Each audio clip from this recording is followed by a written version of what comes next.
बहुत सावधान, बहुत सावधान। आप बच्चे नहीं हो, आप लोगों को हित अहित का ज्ञान होना चाहिए। इंद्रियों की मांग को अपनी मांग मानना, मन की विलासता को अपनी मानना, ये आपको बांध देगा, प्रकृति में बांध देगा, माया में बांध देगा। भागना पड़ेगा, संसार स्वीकार करना पड़ेगा, गिरना पड़ेगा। इस बात को अंदर से समझिए। आपको बहुत मजबूत रहना है। अभी तो माया ने कोई प्रश्न नहीं किया आपके सामने, अभी तो सिर्फ पढ़ाई चल रही, तब आप भागते हो अंदर से। बाहर से चाहे हमारे नजदीक भले दिखाई दे रहे हो, और जिस दिन प्रश्न आया तो आप समझो कितने नंबर आएंगे आपकी परीक्षा के। पहले ही आप मांग कर रहे हो जगत की, तो जब प्रश्न आएगा कि एक तरफ जगत का आकर्षण, एक तरफ प्रभु का आकर्षण, तो आप उत्तर क्या दे पाओगे? क्योंकि पहले ही जगत का आकर्षण है, इसी को तो मिटाना है। नहीं समझ पा रहे आप, इसी को मिटाना है आपको। जथा लाभ संतोष सदा काहू सो कछु न चाहूंगा, जैसे मेरे प्रभु रखे वैसे रहूंगा, कभी कोई चाह नहीं करूंगा। सच्ची मानिए, यदि आप सतमार्ग में चल रहे हैं तो कोई चाह नहीं। जैसे आपसे पूछा जाए क्या आप पसंद करते हैं, नहीं बोलिए आप क्या पसंद करते हैं, किशोरी जी का नाम दे दीजिए, इसमें रति हो जाए। नहीं वैसे क्या पसंद करते हैं, किशोरी जी का धाम, दिव्य वृंदावन मेरे नेत्रों में झलकने लगे, दे दीजिए आप। इनकी शिवा आपकी हृदय की मांग आपको फंसा देगी। इस शब्दों को पकड़ लीजिए, सत्संग के शब्दों को आप नहीं पकड़ते। आपका मन जब विपरीत चिंतन करता है तो आप कीर्तन कीजिए, वाणी जी का उच्च स्वर से गायन कीजिए। एक बार जीत गए तो 1000 बार इसको पटक दोगे मन को, एक बार हार गए तो 1000 बार पटकी लगाएगा आपको। आप समझो, आप किसी विशेष कृपा से आप चल रहे हैं। अगर इस विशेष कृपा की अवहेलना करेंगे तो आपका परमार्थ रुक जाएगा। पूज्यपाद श्री उड़िया बाबा जी महाराज से स्वामी अखंडानंद जी महाराज प्रश्न करते हैं, बाबा यदि कोई हमारे गुरु और इष्ट की निंदा कर रहा है तो हमारा क्या कर्तव्य बनता है? यदि कोई हमारे गुरुदेव की इष्ट की निंदा करता है तो हमारा उस समय क्या कर्तव्य बनता है? उत्तर, उस उपासक को चाहिए कि उसके सामने जो इष्ट की निंदा या गुरुदेव की कर रहा है वहां से तत्काल हट जाना चाहिए, कभी भी दोबारा उसके पास नहीं बैठना चाहिए। नीति कहती है कि सहन नहीं करना चाहिए, लेकिन प्रीति कहती है कि उठ के चल देना चाहिए, लड़ाई झगड़ा नहीं करना चाहिए। बहुत ये व्यवहार की बहुत काम की बात है। प्रायः ऐसा संयोग मिलता है कि हमारे इष्ट और गुरुदेव की अवहेलना करने वाले हमारे रिश्तेदार, नातेदार, संबंधी ही होते हैं, माता या पिता या ऐसे। क्यों होते हैं? क्योंकि जब उनका कोई संबंधी भगवत मार्ग में चलता है तो फिर उनकी भावनाओं के विरुद्ध हो जाता है। अगर वो उनकी भावनाओं का ही केवल पोषण करने लगेगा तो इष्ट गुरु से विरुद्ध हो जाएगा, पक्का, आगे चल के देख लेना। और जब इष्ट गुरु की भावना में वो पुष्ट होता है तो उनकी लौकिक भावनाओं को वो कुछ भी नहीं गिनता। अब उनको लगता है कि ये जो हमारा पुत्र है या पुत्री है या पत्नी है या परिवार का सदस्य है, कितना हमें प्यार करता था, ये जब से गुरु जी से मिला, जब से उपासना में आया, तब से ऐसा हुआ। तो उसकी गुरु के प्रति, इष्ट के प्रति भी निष्ठा नहीं रहती, भक्ति नहीं रहती, और उसी के अंदर से माया निंदा करवाने लगती है, बहुत प्रियजनों के द्वारा। अब वहां क्या हमारा कर्तव्य है? हमको पास नहीं बैठना, हमको उनका विरोध नहीं करना। बाबा कहते हैं नीति तो आदेश करती है सहन ना करने की बात। संत शंभु श्री पद अपवादा कही सुनी तहा असमर्यादा काटी जीव तासु जो बसाई, नीति कहती है। लेकिन बाबा कह रहे हैं, भक्ति कहती है, प्रीति कहती है कि हमको क्रोध नहीं करना, हमको वैर नहीं करना, बदला लेने की भावना नहीं करना, और ना हमको सुनना है। कान में अंगुली डाल के तत्काल वहां से अलग हो जाना, उससे फिर पुनः मिलना नहीं, उसका संबंध हृदय से अस्वीकृत करना है। जो सहन करता है तो भगवान और गुरुदेव में उसकी प्रीति स्थित हो जाती है। यही जीवन का परम लाभ है। दूर का कोई करे तो चलेगा, बिल्कुल पास का करेगा, नजदीक एकदम विरोध शुरू होगा, बिल्कुल नजदीक शुरू होगा। आपको बचाना है अपने आप को और उसका भी मंगल मनाना है। भगवान से प्रार्थना करनी है कि इसकी बुद्धि शुद्ध हो जाए और अपने को उसके आकर्षण, संबंध, वचन तीनों से दूर हटाना है। क्योंकि भगवान की स्मृति स्वयं श्री भगवान है। अगर आप इष्ट और गुरु की निंदा सुनेंगे, करना तो बहुत दूर की बात, तो आपकी भगवत स्मृति गायब हो जाएगी, स्मृति चली जाएगी। स्मृति गई तो कुछ नहीं रहेगा। यहां तक कि उपासक को भगवान से भी बढ़कर भगवान की स्मृति पर भाव रखना चाहिए। यस्य स्मरण मात्रेण जन्म संसार बंधना, जिनका स्मरण मात्र संसार उसमें जन्म मरण के चक्र से मुक्त कर देता है, उन प्रभु की स्मृति को प्रभु से भी बढ़कर के मानना है। कोई कहे प्रभु से बढ़कर कैसे हो सकता है? तो प्रभु तो हमारे हृदय में है, लेकिन उनकी स्मृति नहीं है, तो नाना प्रकार के विकारों में हम बंधे बह गए। और जिस दिन से गुरु कृपा से भगवत स्मृति जागृत हुई तो हमें सुख मिला, शांति मिली, विश्राम मिला। दुख प्रभु नहीं दूर किए, प्रभु तो सबके हृदय में बैठे। प्रभु की स्मृति भजन ने दुख दूर किया। गोस्वामी जी ने भी लिखा है कि सबके हृदय अछत अविकारी सकल जीव जग दीन दुखारी, तहां वेद अस कारण भाखा। वहां वेद ऐसा कारण बता रहे कि भगवान तो सबके हृदय में असत अविकारी सुख सिंधु विराजमान है, पर जीव सब दीन दुखी हो रहे हैं, विषयों के प्रति दीन और दुखी हो रहे हैं। उसका कारण क्या है? भजन नहीं है। भगवान के होते हुए दुख निवृत्त नहीं हुआ, लेकिन जो ही भजन प्रारंभ हुआ भगवत स्मृति, वो दुख को जड़ से मिटा दिया। इसलिए भगवत स्मृति भगवान से भी बढ़कर, ऐसे भगवान की स्मृति देने वाले गुरुदेव और जिनकी स्मृति ऐसे हमारे आराध्य देव, अगर इनकी कोई निंदा करे तो मेरा प्रिय कैसे हो सकता है? माया जहां आप एकाग्रता करके प्रभु में लगने की कोशिश करेंगे तो विविध रूपों में आकर आपको आकर्षित करेगी। आप आकर्षित ना हो, आप विरोध से परास्त ना हो, आप अपनी भक्ति को पुष्ट रखें। जो जीव मेरा और तेरा, मैं और मोर, इसी को महत्व दे रहा है, वो भगवान से प्यार नहीं कर सकता। क्योंकि भगवान से प्यार करने के लिए इस मेरा और तेरा को, लौकिक शब्द को मिटाना पड़ेगा। मैं सिर्फ प्रियालाल का हूं, प्रियालाल मेरे, बस ये हृदय की स्थिति होनी चाहिए। देख लीजिए, प्रभु में ऐसी स्थिति, अनन्य चिंतन तभी हो सकता है जब हृदय में बात आ जाए कि मैं प्रभु का, प्रभु मेरे, बस सिर्फ प्रभु मेरे।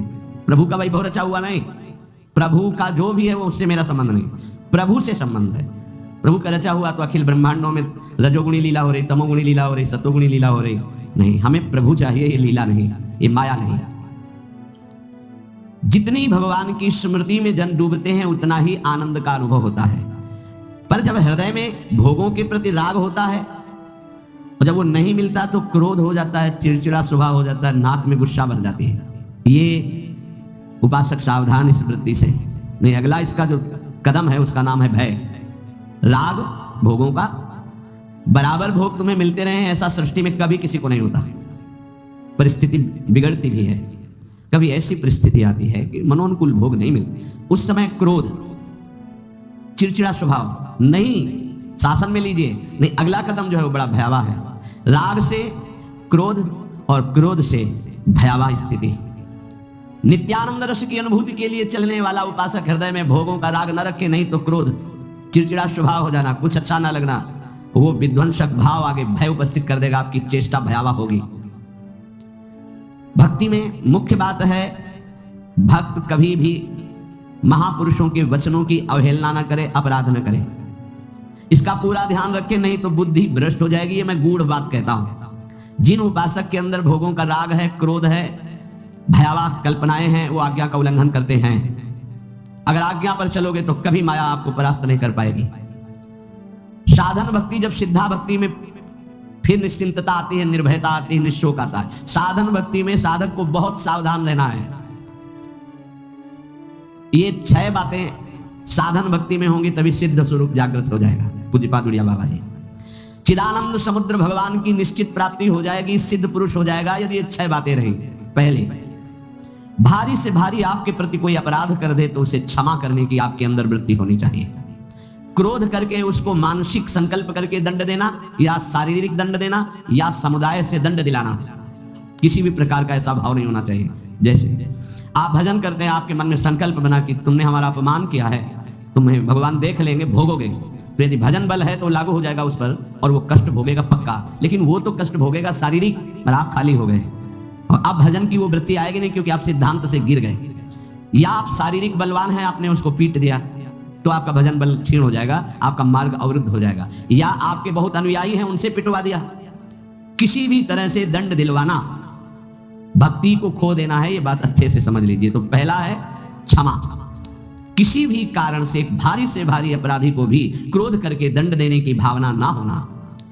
दूसरा है, कभी भी किसी भी वस्तु, व्यक्ति, स्थान पर महत्व रखकर अपने प्रभु को भूल जाना। ये बहुत सावधानी की जरूरत, तभी आप सिद्ध होंगे, परिपक्व अवस्था तभी आएगी। अव्यर्थ कालत्वम, समय व्यर्थ नष्ट कर देना। कम नष्ट होता है समय व्यर्थ। अनुकूल भोग मिल गया, उसमें राजी हो गए, भूल गए भगवान को। अनुकूल व्यक्ति मिल गया, उसे बात करना है, बहुत दिनों बाद मिले, बातचीत, हंसी मजाक, और कैसे हो, भूल गए भगवान को। वस्तु, व्यक्ति, स्थान, पदार्थ, पद, चाहा हुआ कुछ भी मिले, उसके मिलने में यदि आपका भजन छूट गया तो आपकी भक्ति बाधित हो जाएगी। ये सावधानी कहाँ है, किस साधक में? कोई बिरला ये ध्यान रखता है कि हमारे सामने अनुकूल वस्तु, व्यक्ति, पदार्थ, घटना, पद, ये अगर कोई भी आवे तो भी हमें अपने प्रभु का स्मरण नहीं छोड़ना, समय एक मिनट व्यर्थ नहीं होने देना, सिद्ध बनने के लिए, भगवदाकार वृत्ति के लिए, भगवत साक्षात्कार के लिए। तीसरा, जिन भोगों को निषेध किया गया है तुम्हारे आसपास सब हो, सुविधा हो भोगने की, तो भी तुम्हारे हृदय में भोग लालसा ना हो। अगर हो भी जाए तो भोगना नहीं। आवश्यकता से अधिक धर्म अनुकूल भोग भी ना भोगे, फिर धर्म के प्रतिकूल तो बात जाने दो, जितनी आवश्यकता है। ये बहुत सूक्ष्म विषय है। जैसे भोजन में मीठा बहुत प्रिय होता है, किसी को नमकीन बहुत प्रिय होता है, जहां अनुकूल भोजन आया, अधिक मात्रा में लिया, उस दिन नोट करना, भजन नहीं होगा। वो भजन जो स्वाभाविक होता था रोटी दाल में, वो नहीं होगा। आप देखना तो कितनी दुश्मन है वो वस्तु जो हमें प्रभु के स्मरण में शिथिलता दे दे। रुचि नहीं रह गई भजन की, फिर बातें होती हैं बैठ करके, प्रपंच की बातें, और या फिर बहुत खूब सोना, सो रहा है, सारी शक्ति पचने में लग जाती है। जब उधर में जरूरत है 500 ग्राम 400 ग्राम भोजन की, और आपने दबा करके उसमें 1.25 किलो भर दिया, अब इसके बाद पानी गया, अब वो सारी आपकी जीवनी शक्ति उसी में लग गई पचाने में, तो भजन के लिए आपके पास सामर्थ्य कहाँ रह गई? बार बार जमवाई लो, बार बार टहलो, बार बार लेटो, क्योंकि वो पच जाए ना, और वो कि बर्बाद ना हो। तुम ही हो भारत में सार्थक करने वाले, और तो जीव है ही नहीं भाई। और भी तो पशु पक्षी, तुम अपनी केवल हो, तुम उतना ही सेवन कीजिए, वो कोई और पालेगा, पशु पक्षी पालेंगे, कुछ चीज बर्बाद नहीं। आप छोड़ दीजिए, उसमें चींटियां लग जाएंगी, वो चींटी पालेंगी, बहुत से कीट पतंगे वो पालेंगे, आप ऐसा ना सोचे कि बर्बाद हो। तो उपासक को पदार्थ, वस्तु और व्यक्ति, हमें किसी व्यक्ति से इतना प्रेम नहीं कर लेना कि वो उसके मिलने पर प्रभु का विस्मरण हो जाए। ये बहुत सूक्ष्म बातें महापुरुषों के द्वारा शोध कर कही गई है। चौथा, सम्मान सबको बहुत प्रिय है, बहुत प्रिय है। सम्मान किसको अच्छा नहीं लगता? पशु पक्षी को भी अच्छा लगता है सम्मान। पुचकार कर, दुलार करो, प्यार करो, सम्मान दो। जो भगवत मार्ग में सिद्धावस्था को प्राप्त होना चाहता है, सम्मान को जहर की तरह देखे और नीच पुरुषों द्वारा किए हुए अपमान को अमृत के समान पान करके निराभिमानी बन जाए। चौथी बात है, देखो परमार्थ को तो समझना ही पड़ेगा, ये बहुत जहरीली बात है। सिद्धावस्था ऐसे प्राप्त नहीं। पहला, तुम्हारा कोई किसी भी तरह से अपराध करे, तुम्हें क्षमा करना है। न मानसिक, न शारीरिक, न वाचिक, न व्यवहारिक, किसी भी तरह का उसको दंड देने का विधान, यद्यपि सामर्थ्य है फिर भी नहीं। पहला। दूसरा, कभी भी किसी भी वस्तु, व्यक्ति, स्थान के आकर्षण में प्रभु को नहीं भूलना, यह तुम्हारे ऊपर शर्त है। तुम्हारे सामने कोई व्यक्ति आए, वस्तु आए, पदार्थ आवे, घटना आवे, प्रभु को नहीं भूलना। अंदर राधा राधा राधा, किशोरी जी से बढ़कर प्रिय कौन हो गया, जिससे अगर प्रभु को भूल जाते हैं तो वो बड़ा हो गया, प्रभु छोटे हो गए, वो पदार्थ बड़ा हो गया, वो संपत्ति बड़ी हो गई, वो व्यक्ति बड़ा हो गया, वो घटना बड़ी हो गई, जिसने प्रभु को भुलवा दिया। नहीं। तीसरा, विविध प्रकार की भोग सामग्री आसपास फ्री भोगने के लिए हो, फिर भी नहीं भोगना, क्योंकि हमें भगवत साक्षात्कार करना है। अनुकूल धर्मयुक्त भोग भी उतना भोगना है जिससे हमारा भजन चले, जैसे खान पान, विश्राम, उचित। सम्मान सबको प्रिय होता है, अपमान सबको दुखद होता है। भक्त को अपमान अमृत के समान लगता है, सम्मान विष के समान लगता है, उल्टा, वो निराभिमानी होता है। पांचवा, इष्ट देव के चिंतन में व्यभिचार नहीं होना चाहिए। व्यभिचार ये परिपक्व भगवत साक्षात्कार की बात है, साधारण साधक की, प्रारंभिक साधक की बात नहीं है। 4 बार शिव जप लिया, 5 बार अमुक जप लिया, फिर जप लिया, ये जप लिया, वो जप लिया, नहीं। केवल अपने इष्ट देव में ही, अगर शिव है तो शिव संबंधी है, राम तो राम संबंधी। अब ये सिद्धावस्था की तरफ जा रहा है साधक, यहां खिचड़ी नहीं होगी, यहां सीधे एक वृत्ति केवल अपने इष्ट देव की, उन्हीं का स्वरूप, उन्हीं का सेवा, उन्हीं का नाम जप, उन्हीं के गुण कीर्तन, उन्हीं के प्रेमियों से मिलना, इष्ट मिले और मन मिले, तभी परिपक्व सिद्धावस्था को प्राप्त होंगे। छठवां, सदगुरु की शरण में रहकर उनके बताए हुए मार्ग से चलना, सिद्धावस्था। ये बहुत कठिन है, बहुत कठिन है। सदगुरु की आज्ञा में जो जीवन दे दे, बहुत कठिन है। कल एक उपासक कह रहे थे कि हम बहुत प्रयास करते हैं, वर्षों हो गए करते हैं, लेकिन अभी यही निश्चय नहीं कर पाए कि मुझे जाना कहाँ, जपूं क्या, निरंतर क्या करूं। तो गुरुदेव का वर्ण किया, बोले नहीं तो पूरा जीवन व्यतीत हो जाएगा, निर्णय थोड़ी कर पाओगे। ये निर्णय तो गुरुदेव के द्वारा होता है। जो गुरुदेव ने नाम दिया, जो साधन बताया, आजीवन उसी में। गुरु प्रदत्त इष्ट के विग्रह में, छवि में, नाम सेवा में सर्वस्व विराजमान है, भाव समझ लीजिए। गुरु प्रदत्त नाम मंत्र में, गुरु प्रदत्त साधना, वो सिद्ध होने के लिए बहुत आवश्यक है, और उसी में स्थिति होने से सिद्धावस्था प्राप्त होती है। बहुत ये सूक्ष्म विषय सब नहीं समझ पाएंगे। भगवान विविध रूपों में विविध भाव वाले भक्तों को सुख दिया है। जब कृपा होती तो विविध रूप सब आते हैं। जो अनन्य रस का उपासक है अपने इष्ट देव का, उसे किसी में प्रियता नहीं होती। तो इसका मतलब अभी ज्ञान नहीं हुआ, नहीं नहीं, ये ज्ञान के ऊपर की बात है, ज्ञान के ऊपर की बात है। ये ज्ञान तो बहुत पहले गोस्वामी जी को हो गया था, श्री राम में सब जग ज्ञान। फिर कह रहे बने तो रघुबरते बने, बिगड़े तो भरपूर, तुलसी और अंते बने, ताबन में सदगुरु की शरण में साधना करने वाले उपासक की एक पहचान होती है। गुरु प्रदत्त इष्ट नाम उपासना के सिवा और कुछ अच्छे नहीं लगेगा। कोई सिद्धांत वर्णन उसके पकड़ में नहीं आएगा, उसको सब माया नजर आएगी। कोई भी भगवान रूप रख करके आवे, उसको प्रियता नहीं होगी।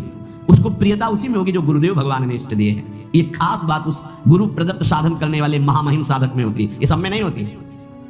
बड़े से बड़े भगवत स्वरूप की रुचि नहीं रहेगी, उसकी रुचि नहीं रहेगी।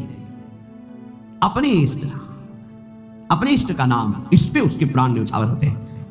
यही परिपक्व अवस्था में जाएगा उपासक।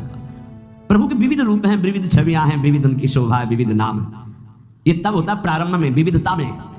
लेकिन जब परिपक्व अवस्था की तरफ, तो गुरु प्रदत्त साधन और साध्य पर दृढ़ निश्चय, अपना कोई भाव। आजकल गुरु बनाने के लिए जब आते हैं तो पूरा रजिस्टर भरा होता है, कोरा कागज बनकर गुरु जी के पास जाया जाता है। अब लिखो इस पे, जो लिख दोगे आजीवन इसी पे लिखा रहेगा।